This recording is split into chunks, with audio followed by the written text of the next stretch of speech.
सही बच्चों को नमस्कार। हम बात कर रहे थे अलजेब्रा की, जिसकी बायनॉमियल थ्योरम की हम बात कर रहे हैं। आज उसका एक बड़ा इंपॉर्टेंट टॉपिक है, sum of the coefficients in binomial expansion. तो जब बायनॉमियल एक्सपेंशन करते हैं तो आप जानते हैं उसमें NC0, NC1, NC2, NC3, NCN आता है। ये बायनॉमियल कोफिशिएंट्स कहलाते हैं। इनका सम कैसे निकालेंगे आप बायनॉमियल कोफिशिएंट का? मुझे उसके साथ x टू पावर और y टू पावर नहीं करना है, ठीक है। कैसे करेंगे देखिए, जैसे मान लेते हैं हमारे पास x plus a to power n है, इसको एक्सपेंड करना चाहते हैं। जब हम NC0, NC1 इसकी बात करते हैं तो ये आप मान के चलिए कि हम n को नेचुरल नंबर ले रहे हैं। n क्या होगा? नेचुरल नंबर होगा। तो अगर इसको बायनॉमियल एक्सपेंड करें तो क्या होगा? ये होगा NC0 x की power n minus 0 a to power 0 plus NC1 x to power n minus 1 a to power 1, last में आएगा NCN x to power n minus n a to power n। ये होगा। हम चाहते हैं बायनॉमियल कोफिशिएंट का सम निकालिए। तो एक काम करिए, आपको जब भी चाहे वो बाइनॉमियल हो, चाहे ट्राइनॉमियल हो, चाहे चाचा नॉमियल हो, चाहे जितने नॉमियल हो, आप जो भी उसमें वेरिएबल्स हैं उनको 1 लिख दीजिए, काम खत्म। तो आप क्या करेंगे, पहला पार्ट आप x और y की वैल्यू, x की वैल्यू और a की वैल्यू 1 रख दीजिए। रख दिया? रखो। इन इक्वेशन 1 इसको 1 डाल देते हैं, इन 1।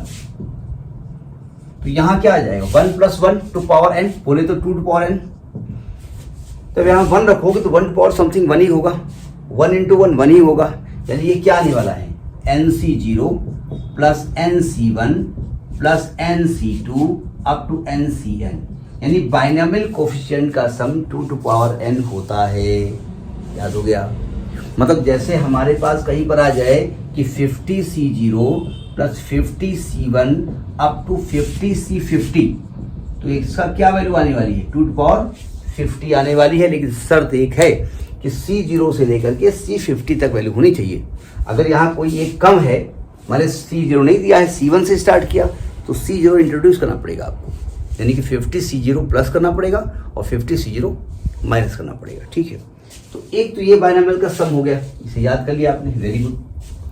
अब अगर एक काम करते हैं, हम x को तो 1 लिख देते हैं और a को लिख देते हैं -1, ठीक है। कहीं कहीं पर 1 plus x to power n करके प्रूव कर देते हैं, कोई दिक्कत नहीं, उससे भी कर सकते हो। तो जब ये लिखेंगे तो यहाँ क्या आने वाला है? 1 माइनस 1, यानी 0 आने वाला है। और यहाँ क्या आने वाला है? सावधान, a को आपने -1 लिखा है, यानी जहां पर a की पावर ऑड है वो टर्म निगेटिव हो जाएगा, क्योंकि -1 to power odd negative number आने वाला है ना।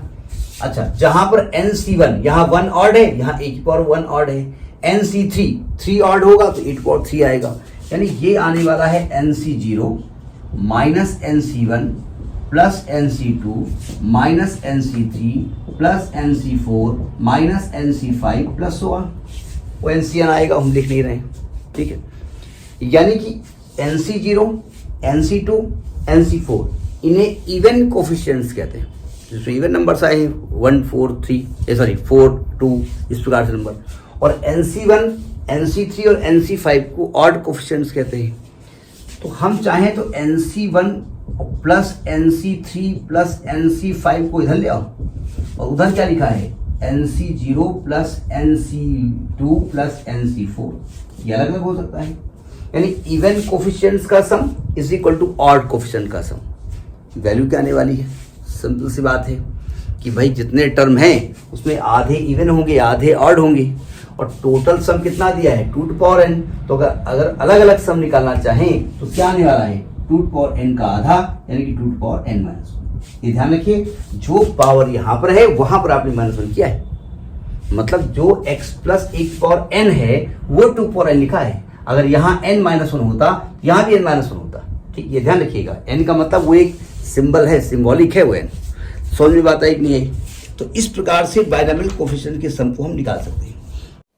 देखिए, कभी कभी क्या होता है कि बाइनॉमियल, ट्राइनॉमियल, पॉलिनॉमियल बहुत सारे टर्म आ जाते हैं और उनका कोफिशिएंट का सम निकालते हैं। बाइनोमियल तो हम वर्ड यूज नहीं करते।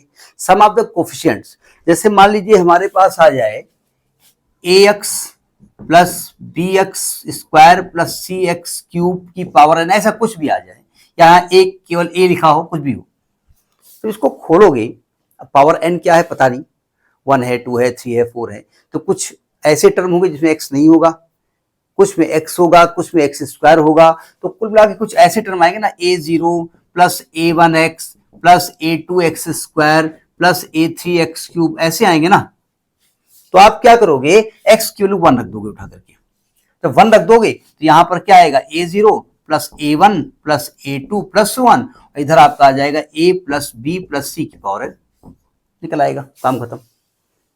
मान लिया ऐसा कुछ आ जाए, ये आ जाएगा ax plus by plus cz की पावर n है, और इसमें आपसे कहा जाएगा सम ऑफ द कोफिशिएंट, मतलब जो भी एक्स वाई के टर्म है उनके साथ जो भी कोफिशिएंट है, तो भाई एक टर्म a0 आएगा, हो सकता है उसके साथ एक्स वाई जेड का टर्म ना हो, प्लस a1 आएगा, हो सकता है उसके साथ एक्स वाई जेड ऐसे लिखा हो, प्लस a2 आएगा, हो सकता है उसके साथ x लिखा हो, y स्क्वायर लिखा हो, z हो सकता है, ऐसा कुछ हो सकता है, कुछ भी हो सकता है। नहीं, वैसे तो जो भी होगा इसकी पावर n ही होगी, जितने डिग्री का है उतने डिग्री वो होगा, लेकिन मान लेते हैं ऐसे कुछ लिखा हुआ है, ठीक है।